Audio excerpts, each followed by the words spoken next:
Good evening and welcome back to 30 at 6. I'm here with newly elected Council President Bob Meffley. Thanks so much for being here. Hey, pleasure. So first of all, congratulations. Thank you. For viewers who may not know you as well, tell us a little bit about yourself and what led you to public service. Well, I've been a plumbing, heating, and air conditioning contractor for 39 years in Cecil County. And one day I went in to get a permit. It's a true story. And I asked the gentleman in permits, I said, why does it take so long to get a permit? Some of these builders I work for tell me it takes 6 weeks. I said, I can go to Newcastle County and get one the same day.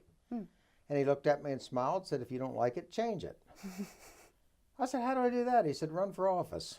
I said, maybe I will. And Alan McCarthy decided to run for county executive. And I've known Alan for probably 40 years. Alan stopped and said, why don't you run for office? I said, Alan, I don't know anything about politics. He said, that's what we need. So the rest is history. Here I am. Okay. But I love it. I really love working for the people of Cecil County. So as Council President, your role is to preside over meetings and to prepare agendas, among other things. Yes. Now that you're Council President, can we expect any procedural changes? Not really. I think basically the agendas are set up. What happens, what I have found out, the difference between being a councilman and council president is that now they call you with the agendas. I can bring people to the work sessions to talk about. If we have an issue right now that's unclear, what I try to do now is bring that party to the work session so we can get it ironed out.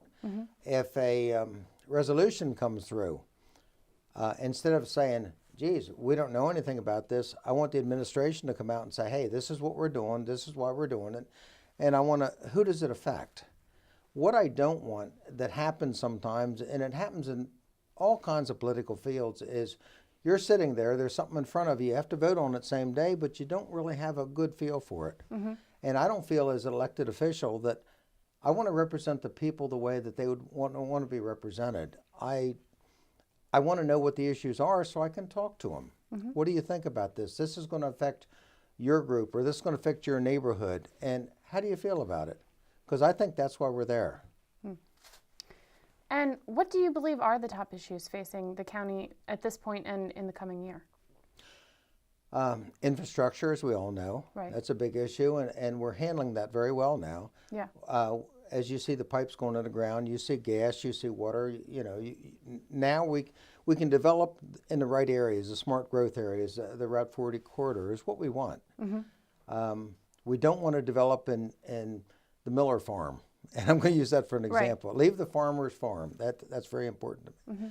But that to me is probably the biggest issue, is what we can do and how we can handle that. And can you explain to me a little bit how the keeping growth along the Route 40 corridor, how that protects the farms? Well, what I don't want to do is, if you have farmland, years ago, if you had farmland and you say, hey, I want to put a 35 house development on my farm, you could do it. Right. Okay. You try to do it now. You have stormwater management. Okay. You have Clean Bay Coalition. Right. You have permitting. You have there's so many hoops you have to go through now to do that. And plus, we want to preserve the farms. I mean, Cecil County. Strong tradition. Yeah, would you want Cecil County to be Middletown? No. Well, nothing against Middletown. Nothing against Middletown, but I don't want that kind of development. I want to keep the development on 40, and the reason being is if we develop on the Route 40 corridor, what does that do? That brings in revenue. Revenue equals taxes.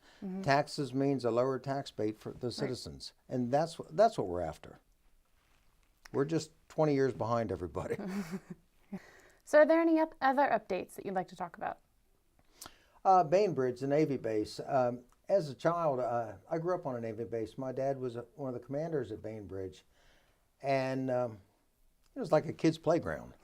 My God, you could play golf, you could go swimming, play basketball, you could do whatever. When you went through the gate, as you become a teenager, they would salute you. That was pretty cool.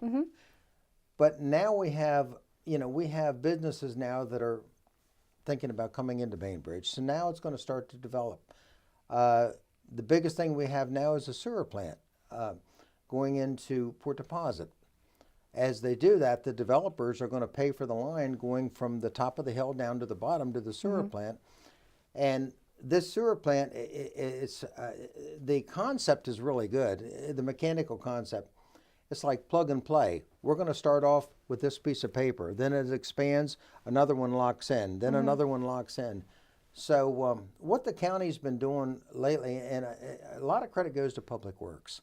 They're really looking ahead to say, how can we invest money wisely at this stage and be ready for the future expansions in the county? And this is going on not only at Bainbridge, but a lot of the small stations we have right now are being replaced one at a time. So that to me is a big project to see. That's 1,200 acres sitting idle. Right. And now the Navy's agreed to put some money in to clean it up. So that's the biggest factor to that. Yeah. Well, thank you so much for being here. Well, thank you. I've never been on television before. This is fantastic. And I thank you for having me down here. Cecil County Council President Bob Meffley.